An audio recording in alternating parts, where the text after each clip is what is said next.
Well, challenges bequeathed, and then I, at some point, it doesn't have to conclude the interview, but I wanted to ask about your post-Yale years, your retirement. I haven't done anything in education at all. I know, but I totally. But speak about. Has it Well, been an effort to? I mean, you haven't left it. You came back, and it's still in your mind somewhere. Well, you can't get 40 years of out of your mind, I taught at Teachers College for 25 years, at Yale for 12, and at Northern Illinois for 3. So that's 40, and then you consider 2 years of elementary school teaching and 2 years of preparation for elementary school teaching and 3 years of doctoral work. That's a lifetime. Yeah, that's a lifetime. And I think it's a good plan myself to see, make a break. My advantage is that I am still connected to the university and academia through marriage. And I wondered whether you could speak about that. How's that been? Oh, I think that's been extremely important for me.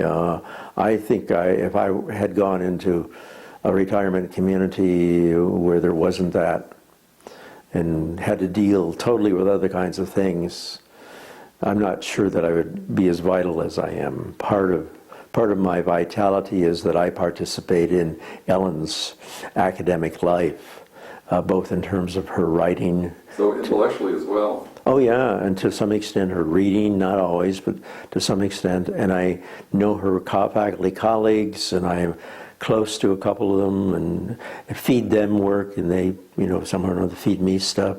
I read the newspaper, and I read journal articles, and I'll send stuff to people, so my life would be totally different. But I have thoroughly enjoyed having both the money and the time to do my photography, and I can't garden as much as I used to because my back won't do it, but, when we moved here 14 years ago, I put in either 3 or 4 tons of rock, and I laid all of them. Now, not the whole back, but in front and all around. I went 3 or 4 times to the rock, whatever it's called, and got big pallets of stone and laid them down. Why did you do that?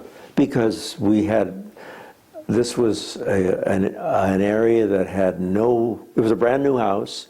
It was an old a wooded area. There was nothing here, so I've never showed you pictures of this area. Oh, well, let me show you what the house was like before.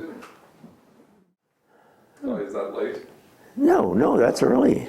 Yeah. I didn't marry until I was 40-something. Oh, was that true? The first time? Yeah. Oh my goodness. I didn't marry until I was 44. That's right.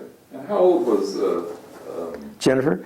Jennifer was 20 years younger. Because she was a student, you met her. Yeah. Class, yeah.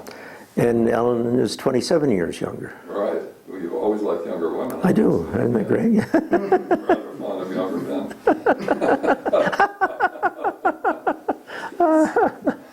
So, yeah. Well, that's no secret. Well, right. So can I ask? Yeah. You started 2 days ago mentioning Virgil. Would you like to speak- Virgil Herring? Would you like to speak about? Well, I'm not. I gave you the letter. I read the letter. Yeah. You were, Well, it's very powerful. he was. He had developed, I think it was pancreatic cancer, and that's when I was at. What's the date on it? 62 or 50? 62. No, it's 63, April 3rd. 63. And Okay. it's found in the archival collection. A photograph of it is? No, that's a copy of the letter. Yeah. And I had learned earlier, I failed to write to the 2 science teachers who had made a big difference in my life. 3 of them, 2 of them in high school, and 1 of them in my community college, the junior college. Who were they? The major science teacher at my high school was a man by the name of Walter Wood. Walter Wood, what subject? He taught physics and chemistry. What was he like? So I had him for he was a rough, sort of a rough guy, a really very supportive guy. Hey, Authoritarian or? no, he wasn't. You mean just not smooth? He also was the coach of the golf team and the sponsor of the science club. So I quickly became involved in the science club. The other science teacher that had an impact was a man by the name of William Wassenaar, who was the biology teacher, which would have been the 10th grade, and the director of the camera club. And I became very involved in both of those clubs. That's the beginning of the camera stuff. Yeah, well, my camera stuff began even before that. Oh, is that right? Began back in the 30s when at the university at Chicago's World Fair, 34. Yeah. At 10 years old. Yeah. Yeah. It was a cheap camera, but that's where I got started. And What was it about these teachers, if you don't mind saying? well, both of them were very supportive of me, and being They not. took an interest in you. Yeah, both of them showed the interest. And during the senior year, I tried out for the class play, and I got a role in it. And Walter Wood was sort of mad at me, thinking I was going to spend my time on drama when I could be spending time in science and things like that. Walter Wood made it possible for me to go to the junior college. How so? Because he knew the chemistry teacher there. And he knew that I was from a family without very much money. And in my freshman year in chemistry, I was already a lab assistant, So you got which is which means it was very unusual. And Dow was also very attentive to me as a person. He wasn't a warm person, but he at least made sure that, for instance, he knew that I needed money. I came over and cut his grass and things like that. The interesting thing about Dow is that after 2 years in the junior college, most of the chemistry majors went to Dow Chemical to work. And that's when the Army got in the way, fortunately. Fortunately. Otherwise I would have been producing napalm and things like that, Will you be irritated if I point out that this is an instance of relationship? Oh, no, I don't mind you. No, that's fine. Anything that will affirm your cognitive style, yeah, that's fine. It seems so important. Well, it is important. When teachers express an No, I don't disagree with you with that at all. Anyway, Yeah. all right, point. All right, thanks for doing that. So they were They were the two in high school. They were to the high school and Dow in the Community senior. college. Yeah. The other person, I don't even remember her name when I was taking organic chemistry. She said, "Dwayne, you ought to become a research scientist, a research chemist." But again, the Army. So to what extent do you think your interest in the sciences derive from these significant educators, or they simply recognized you were interested in? What they recognized that I was socially and linguistically not very talented, and that science was an area where I could explore my interests without having too much human interaction. It's a retrospective projection, no doubt. But I'm serious. I mean, I felt, right at home studying Really? science, and I was not linguistically oriented. that's right. Yeah. I was That's why I you was weren't engaged in I was mathematically inclined and good with things like that. Was there a math teacher that was important? No, I don't remember So you any just math. had the inclination. Yeah. I taught myself the calculus before I went to junior college. That's right? before it was offered in high school. Yeah. My goodness. Yeah. So, and I learned quickly how to master a slide rule. And in fact, I just gave my slide rule, which I bought when I was in junior college and used throughout the military, to my grandson, I said, "This is what we had before computers." Exactly. Unfortunately, his new stepfather is a scientist. I could say, ask Sean how to use this. He didn't know how to use it either, but he was, at least had the capability of finding out. My dad used to have one. Then yeah, Of course.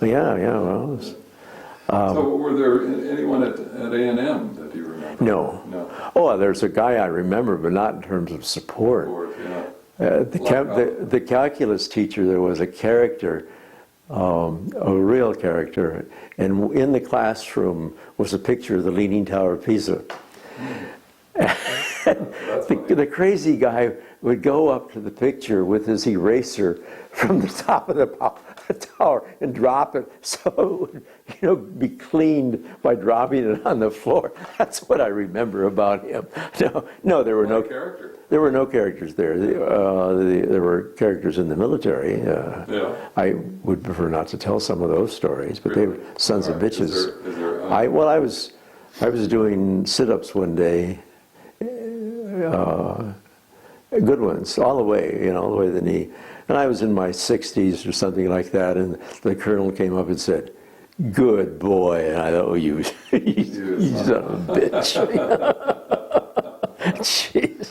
Yeah, my dad never had anything good to say about the Army in World War II. Well, but the Army, Uncle Sam saved me, because if that hadn't come along, if I hadn't enlisted and then gone in, who knows what my life would have been like in terms of chemistry. I mean, Right, that's you wouldn't be sitting such here. a narrow. No, I wouldn't.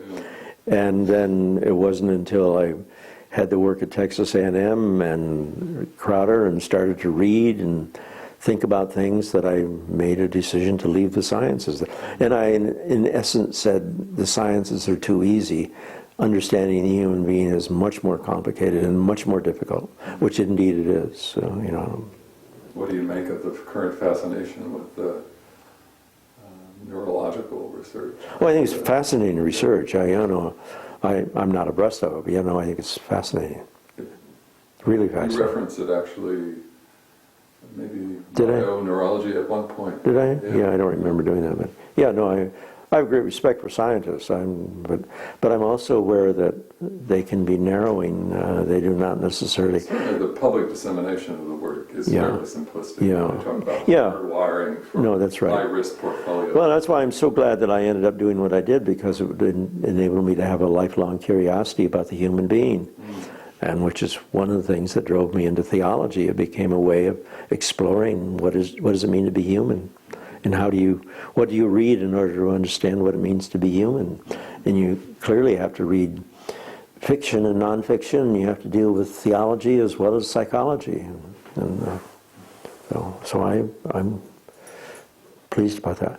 But Herrick, I got to know my major advisor at the University of Chicago was a man by the name of Paul Eberman. And I was at the University of Chicago, first of all, when the first curriculum theory conference was held. 1947. But I wasn't involved in that because I didn't know enough about anything at that time. I was aware of it going on. And I knew who Tyler was because Tyler was two things. He was both chair of the department, or the school of it. He was I don't know if they call it chair or dean of the School of Education, but then he also became the director of the Division of Social Science. Right. And so I was aware of his Did you ever meet him? Oh yeah, I don't know if I ever met him personally, but I knew him well enough, and I recognized him, and there were a lot of I mentioned the people who were there at that time. John Goodlad was there, and completing their doctorates and teaching. Eisner might have been there. No, Eisner wasn't Later. there. Eisner was there later. Did Eisner study at Chicago? I thought he did. He grew up in Chicago. He may not. I don't think he did. I don't think he did. And Schwab was still in biology at that time. I didn't know him. But Ken Rehage, John Goodlad, Ole Sands. There was another man, I can't think of his name right now. But so Virgil was theoretically my advisor, but because well, it wasn't theoretically. The first year he was my advisor, and I took this course with Paul Eberman. Did I tell you this story?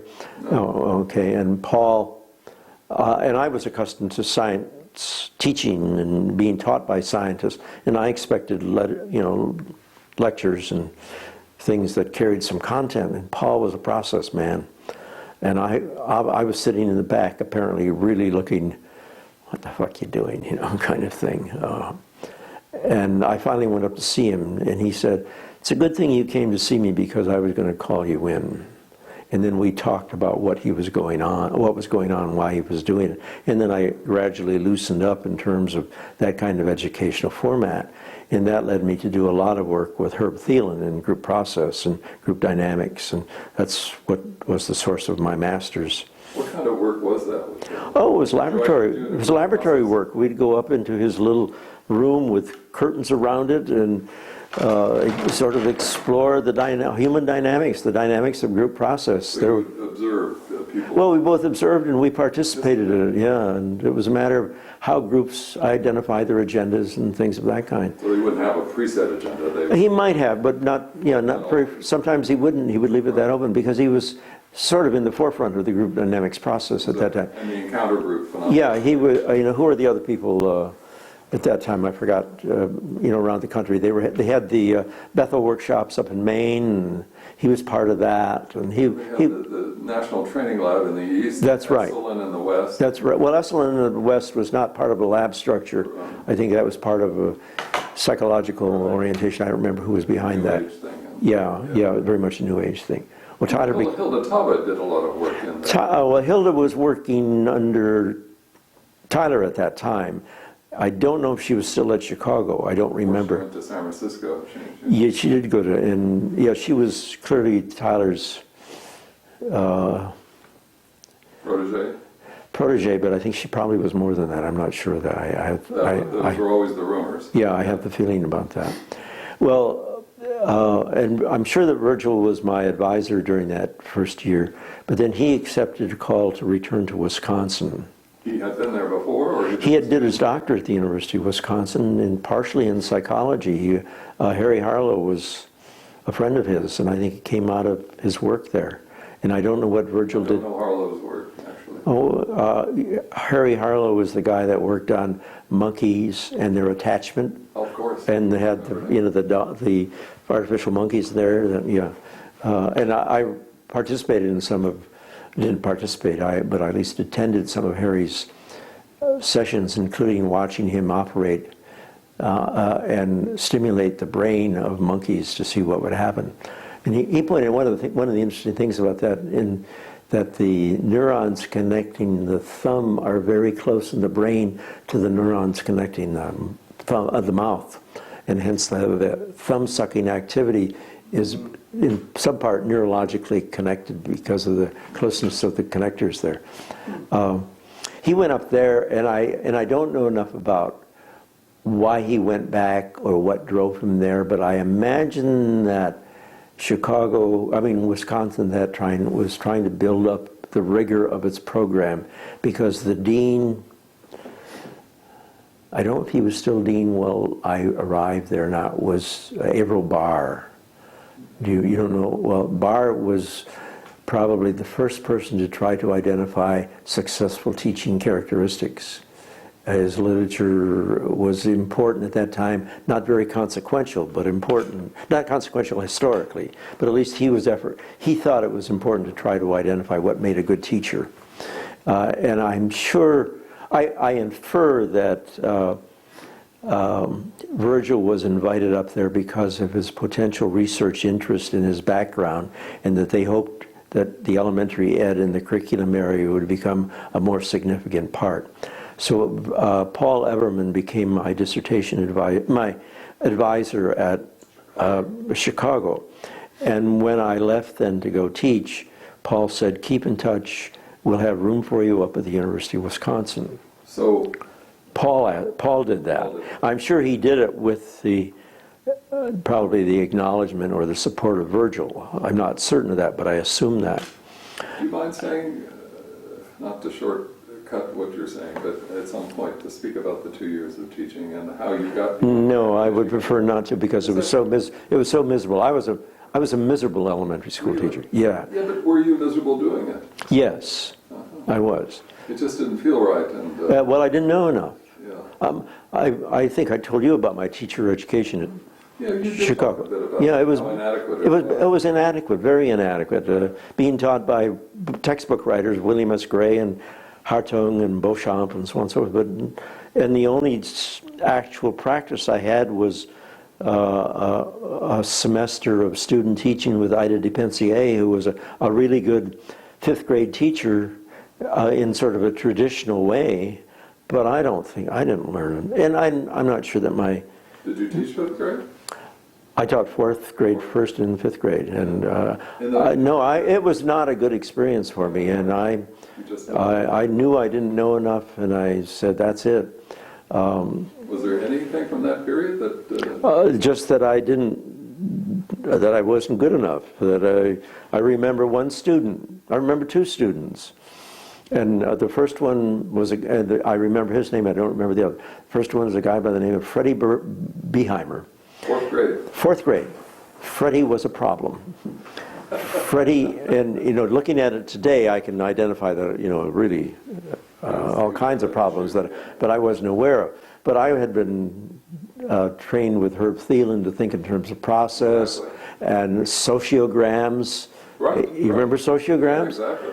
And Maps of interaction. then my master's thesis was looking at some of the classrooms where I was going to teach and trying to get some sociogram analysis. I don't remember what for, but I thought, I'll solve this problem. I'll create a sociogram of that classroom and ask people who they like to sit next to. Right.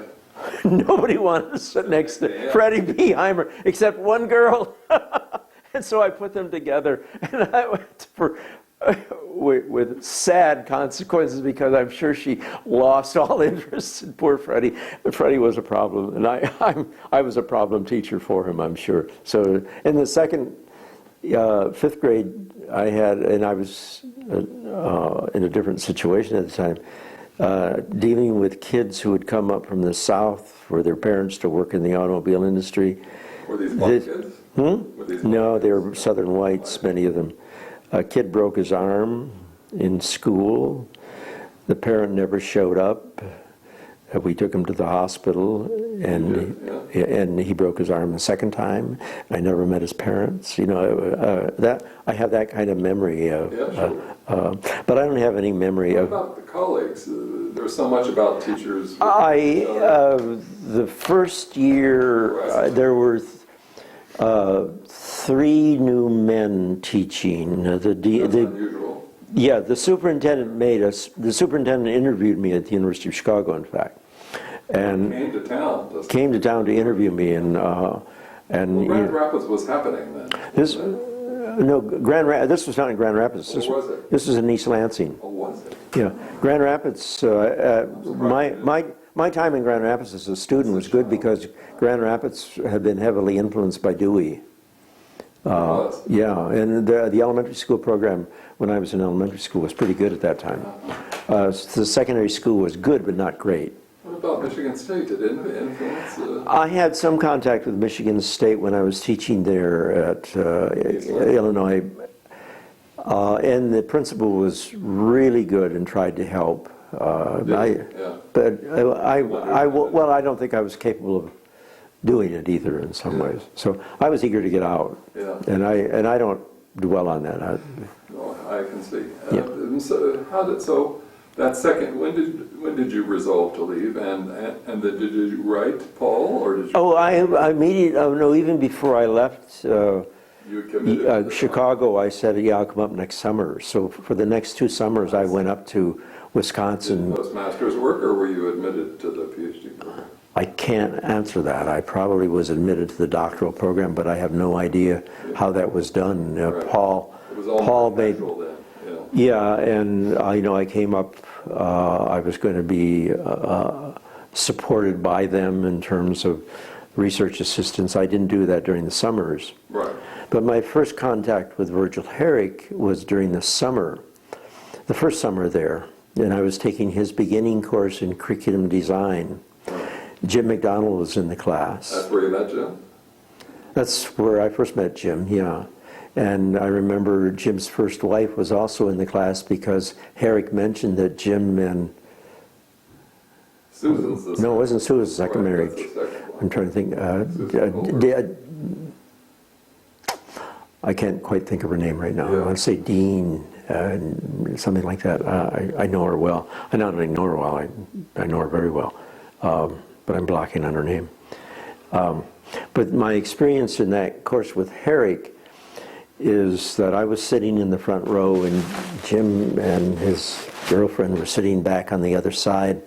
Virgil came in one day and said, "I don't remember where we are. Can I see your notes?" And I looked at him and said, "I'm sorry, I don't have any notes." And he looked at me and said, "You're either good or you're kidding yourself." Wow. And that was my first contact with Verge. Third. And I how had, did you respond? I have no idea how I responded. You remember it though. I remember it, yeah. Because I remember the expression clearly, you're either good or you're kidding yourself. And Virgil could be hard. Yeah. Well, that was a legitimate, and even in my era, it was still legitimate for professors to speak extremely directly. Yeah. It would not be tolerated now. Well, he was, and the next year I came up and was partially involved in they had a summer school, and I was somehow or another involved in that. I don't remember what I did. Like an institute or something. Yeah, and they'd have the teachers, and then they'd have students come in and observe, and so on and so forth. And I don't remember what role I had, but then when I stopped teaching, I went there full time, and was immediately put in a position of having participated in the research that was going on. And I mentioned the research, and I just mentioned to you this is why Virgil is such an interesting figure. I'm sure he was brought there in part. The other person who was brought from Chicago to University of Wisconsin was Chet Harris. Chet Harris was Chet Harris was an ex-English teacher who became one of the leading statisticians focusing in on factor analysis at that time, and was also the major test person at that time. A really interesting guy. So Virgil managed to get a grant from Parker Penn to study handwriting, and we had a special table made with a little metal plate on it which registered pressure, and we brought in kids of various age levels and had a variety of pens, and we asked them to write. Do you know the one sentence that has all the letters in the alphabet? The quick brown fox jumps over the lazy dog. The quick brown fox jumps over the lazy dog. And that has all the letters in the alphabet. And we had four kids write that. We had those kids on this to see if there were differences in the pattern pressure. And we apparently, Jim and I were both the research assistants doing that. And then we had to gather the data. I don't remember anything about it, about what we found. Or I don't know if we found anything. Do you think they made use of it? Or No, I'm sure they tried to make use of it in terms of the design of the pen, and they then also brought in a variety of different shaped pens for us to play with and tried to establish pressure points on that. The value of that was that it helped pay my way through. And Virgil was good in terms of how do I support doctoral students. So was there really a complete break between the 2 years in East Lansing and your doctoral? Yeah, oh yeah. See, for me, my 2 years of teaching were utterly imprinting. Mine were Not only because they were fabulous, but because the experience was so... Mine was imprinting in terms of I don't know enough. Yeah. I don't know. Well, I certainly concluded the same. Yeah, and it was not a gratifying experience. It was a painful experience. So. Well, all right. Mine was mostly astonishing. Well, and you were working in the field of literature that you were comfortable in. No, that's right. And I was dealing with everything. We had an art teacher, a music teacher, and everything else was mine, so to speak. Right. No, I don't know how elementary teachers do it. I frankly don't know how they do it either. It's the hardest work I've ever done. Hardest work that I've ever done in my life. As I said, there were 4 men. 3 of us knew, and we would get together on a Friday night, have 1 beer and 1 beer apiece, and all of us would be out of it. I mean, That tired. we were that tired That tired. after a You week. were 25 or something. Yeah, it was fatigue. I don't know how to teach elementary school. I don't know how secondary do it. I came home and went to bed. Yeah, well, 3:30. and secondary school teachers are easier than elementary school teaching because you at least have some breaks, Yeah, I think that's right. and you have different students. And if you make a mistake, you don't have all day to go through it. You know, you have to deal with the mistake you made in the morning, The and bell rings. And that's right. I mean, I don't remember yesterday when I have great respect and sympathy for elementary school do too. teachers. I Yeah. do too. And the thing that I remember about Virgil then is that he had an ongoing seminar during the 3 years that I was there, where all of the doctoral students and the upper master's level students worked and dealt with curriculum issues. Now, I don't remember what they are necessarily, but we were indeed Selected. encouraged to think about what is curriculum. And he at that time was trying to identify the elements in a classroom that could be described and talked about. I don't remember what he called them. And so we were... Like classroom action. well, it wasn't... No, because he was looking at... I wish I could think of the name. It was the teaching elements or something of that kind, trying to identify that. And my work at that time in the School of Education was to take a course from Ed Krug in terms of the history of the curriculum field, a guy by the name of Willis or Willett or something like that, in the history and maybe the philosophy, but if they weren't very impressive in my mind. I had a better history course at the University of Chicago, which I do remember. And scads of work. I must have had several courses from Chet Harris. I did all of the statistics that were offered at that time and was skilled in matrix algebra. My intellectual development was essentially then, and again, this is in terms of retrospect, not in terms of my awareness at that time, were of two. One was taking the work, and I had several courses, 2 or 3 courses. I had 3 or 4 courses in social psychology. One was a general seminar for doctoral students, and then at least two seminars with Hans.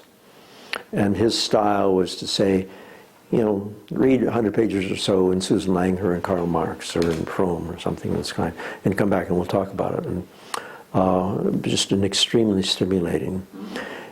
When I had finished all my required coursework in the School of Education, I devoted my free time exploring the library, and that's where I began to focus more directly on philosophy, and that's where I picked up Bertrand Russell, and I don't remember who else. And What drew you to the library. Was it this sense that... Oh, I think it was indeed the awareness that Hans had in terms of, geez, there are a lot of other intellectual ways of dealing with things. And Jim and I both, I don't know if it was while we were there. friends then? Oh yeah, we were we were research buddies and very close friends. And we were friends with Ed Henderson. We had a poker group of doctoral students, and Jim and I were very active in the organization of graduate students, politically. What was going on politically? You know, I don't remember, but I remember conversations with the dean, and so I don't remember the details, but I remember that we were very active. You were thinking that way. Yeah. I was thinking in terms of the political life of graduate students at that time.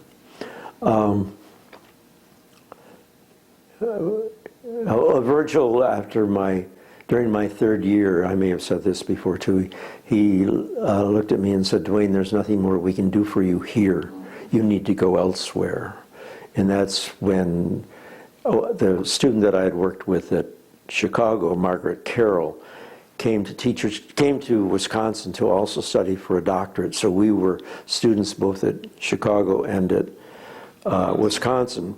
She went to DeKalb, and she is the person responsible for me going to DeKalb. It seems like an odd thing to do to send you away without your dissertation, though. Yeah, in retrospect, I agree with you, but also nobody was helping me with I was not aware that I needed it, but nobody was helping me with my writing. I remember one time when I wrote a letter for Virgil Herrick to somebody in the administration, either correcting something or asking for something, and I remember Virgil was impressed with my letter. And I don't remember ever writing papers for Virgil or Paul. Now that doesn't mean that I didn't. Or there was a test or something. But I don't remember that. There might have been that. I do remember writing papers for some of the other people. Like Hans. Yeah. And the other person I took a course from was, and I mentioned this before too, was the psychologist that went to Johns Hopkins and did gifted children. Right. I And can't remember the name either. and Jim and I think there was one other student, we gave him sort of a hard time because I think we were as capable as he was in some ways at that time. So Jim and I were pretty proud of our intellectual ability at that time. Maybe we continued that for quite a while, in fact. And I don't remember when Jim and I both arrived at the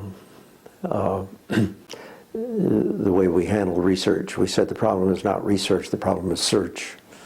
And I remember articulating that in writing someplace. Both of us articulated that the problem of research implies that you already have a framework and you're trying to research it. The problem is the frameworks. The problem is the search problem. And both of us then dedicated our professional work in some ways to the search. That's right. And the seeds of that, I'm sure, were planted at the University of Wisconsin. And Virgil was very responsive to accepting our inquiries. He was very supportive of our initiatives and our searching. Well, he was doing kind of ground up stuff too, right? Trying to Yeah. think about what terms. Yes, no, he was. And he was trying to... He also was not a good writer, and Paul was not a... His letter's nice. Well, my letters were nice too, yeah. Well, and Paul was also not a... Your letters are nice. That is the beginning. In the beginning was the word. Yeah. And the letter word was good, but the dissertation word stunk.